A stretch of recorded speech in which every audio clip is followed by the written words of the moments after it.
आम्ही आता पोलीस आयुक्त श्री कर्णिकजी यांना भेटलो, त्यांच्याशी बोललो.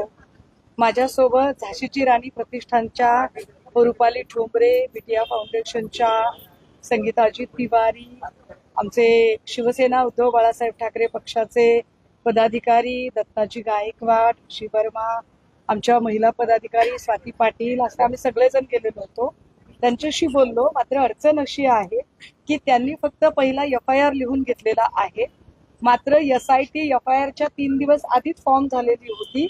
त्यामुळे त्यांचं असं म्हणणं आहे की त्यांनी त्यांच्याकडे असणारं जे काही डॉक्युमेंटेशन आहे ते डॉक्युमेंटेशन SIT कडे वर्ग केलेलं आहे आणि IO सुद्धा तिकडे केलेले आहेत सूर्यवंशीची.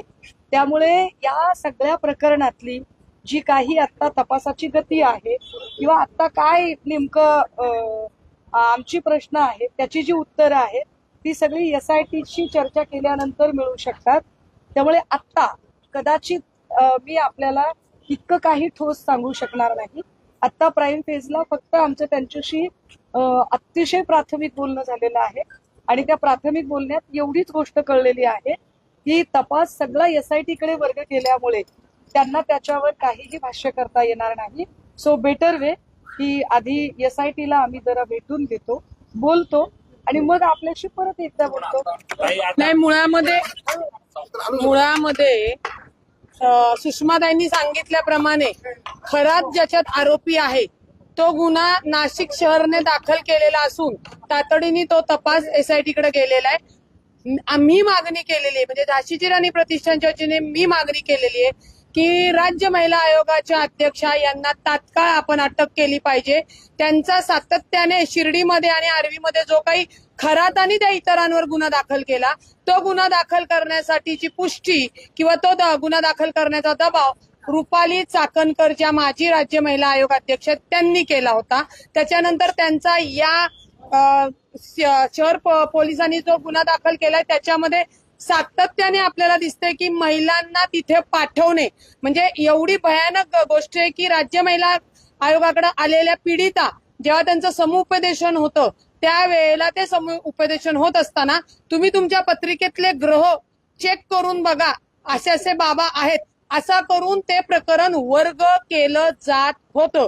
त्याच्यामुळे शहर पोलिसांनी जरी प्रकरण SIT कडे दिलं असेल तरी यांच्याकडेही आम्ही कायदेशीर पद्धतीने निवेदन दिले की रुपाली चाकणकर यांना तातडीने अटक झाली पाहिजे आणि पुणे शहरामध्ये जे काही लोक आले होते, ज्यांनी कुठल्या सामाजिक कार्यकर्त्याला भेटले होते, ते प्रकरण का दाबलं गेलं, त्याच्यामध्ये किती आर्थिक देवाणघेवाण झाली याही तपासात गोष्टी येणं गरजेचं आहे आणि त्यांनाही गुन्ह्यात दाखल आरोपी करणं गरजेचं आहे. आता तुम्ही जो दावा केला समुपदेशन करण्याच्या वेळेला तर अशा कोणत्या महिला तुम्हाला भेटल्या का त्या सगळ्या संदर्भात? ज्यांना पाठवलं त्या महिला भेटल्या. ज्यांना पाठवलं तुम्हाला सांगते, हे बोंधू बाबा प्रकरण जेव्हापासून झालेलं आहे तेव्हापासून महिलांच्या पीडितांचे फोन येत आहेत. त्याच्यामुळे त्यांचं नाव डिस्क्लोज करणं, त्यांची ओळख न देणे या गोष्टी महत्वाच्या आहेत. म्हणजे हे रॅकेट जे काही महिला तिथे जात होत्या आणि काही एजंट त्यासाठी काम करत होते असा आरोप होते.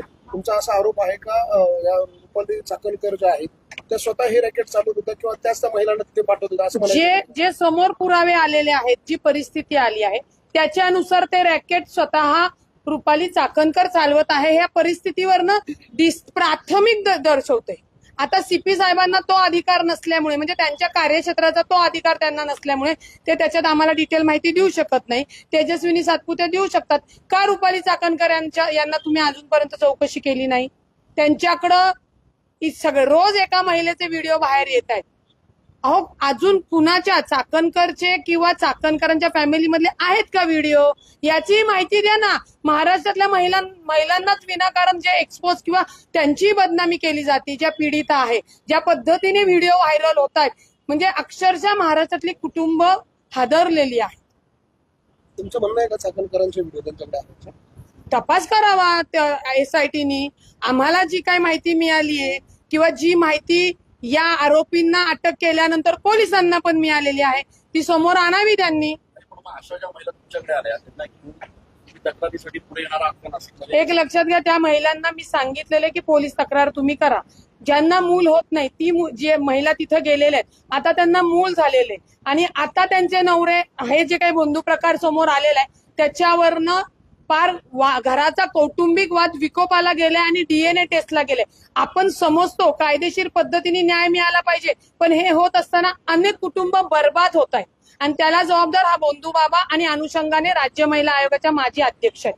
त्याच्यामुळे त्या महिलांची जोपर्यंत तयारी होत नाही पोलीस स्टेशनला तक्रार करायची मी त्यांना फोर्स करू शकत नाही.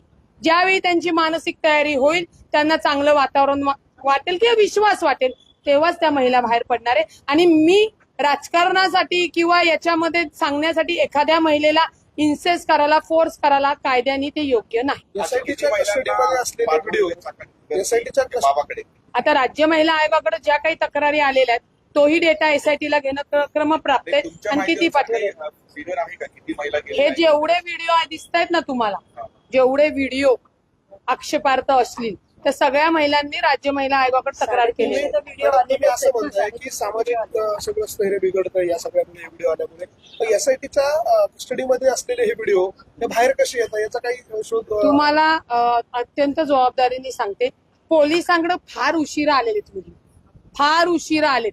आधीच तो जो कोणी खरा त्याला ब्लॅकमेल करणारा माणूस आहे ऑलरेडी सोशल मीडियावर इतर महाराष्ट्रामध्ये एक पेनड्राईव्ह नाही अनेक पेनड्राईव्ह सगळीकडे पोहोचलेले आहेत.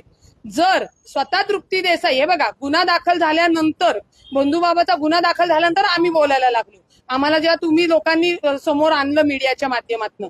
परंतु तृप्ती देसाई जर स्वतःहून येऊन सांगतायत की मला वर्षापूर्वी किंवा 2 महिन्यापूर्वी हे व्हिडिओ आले होते आणि मी सीएम कडे पाठवलं मी हॅव केलं मी त्याव केलं. जर त्याच वेळी FIR झाली असती तर दिवसाला 2 आपण बघू अशा 150 महिला अत्याचारापासून वाचल्या असत्या. ती FIR का नाही झाली कारण का तिथे अत्यंत मोठ्या प्रमाणात तोडपाणी झाली आणि ती तोडपाणी सुद्धा चाकणकर यांनी केलेली आहे. म्हणजे संविधानिक पदावर बसून आरोपीला वाचवणे आरोपीच्या संगनमताने ते रॅकेट चालवणे याच्यात त्या प्रमुख सह आरोपी कायद्याने होतात कायद्याने. त्याच्यामुळे त्यांना अटक करून पुढचा तपास करणं गरजेचं. आपण म्हणतोय तोडपाणी झाली नेमकं काय झालं म्हणजे तृप्ती देसाई नेमकं काय थोडंसं हे जे प्रकरणात ज्या सामील आहेत रुपाली चाकणकर त्यांनी ही तोडपाणी केली की खरातावर गुन्हा दाखल होऊ नये ते प्रकरण उघडीस येऊ नये ज्यांच्याकडे हे व्हिडिओ गेले त्यांच्यासोबत आर्थिक उलाढालाची तोडपाणी करण्यात आली. साधा सिंपल विषय आणि तो किती कोट्यांमध्ये आहे ते SITनी त्याचा तपास करून आपल्या समोर ठेवावं. अगर तुम्ही आता पोलीस आयुक्तांना निवेदन दिलंय त्यामध्ये दीपक केसरकर यांना देखील सह आरोपी करावा अशी मागणी करण्यात आली. मी मगाशी मराठीत सांगून झाले. अभी हम यहाँ के पुलिस कमिश्नर साहब श्री संदीप कर्णिक जी से मिलने गए थे. उनसे हमने बात की. उनसे हमने अभी यह जो पूरी जो इंक्वायरी है उसकी किस दिशा में इंक्वायरी चल रही है इसके बारे में जानकारी लेने की कोशिश की. लेकिन उन्होंने कहा कि हमने सिर्फ FIR दर्ज करा दी थी लेकिन उसके बाद यह जो सारी इंक्वायरी है वह SIT कमेटी को फॉरवर्ड की गई है. तो इसके बारे में हम अभी कुछ भी नहीं बोल सकते. बेटर वे कि आप SIT से इन सारे संदर्भ में आप पूछताछ कर सकेंगी. तो हम SIT को पूछ रहे हैं. रही बात आपकी दीपक केसरकर की तो हम क्या बोल रहे हैं कि किसी का भी सिर्फ फोटो होने की वजह से हम बात नहीं कर रहे हैं. कुछ जब पुख्ता हाथ में लगता है हम तभी बात कर रहे हैं. लेकिन इस सारे संदर्भ में मैं पार्टी ऑफिस से जो प्रेस कॉन्फ्रेंस करने जा रही हूँ उसमें मैं और ज्यादा डिटेल से बात करूंगी और विद पेपर बात करूंगी. तब शायद मुझे लगता है कि आपके भी सारे सवालों के मैं जवाब दे पाऊंगी. फिलहाल मुझे SIT से हमें लगता है कि SIT से हम पहले बात करें और फिर आपसे बात करें. Thank you so much.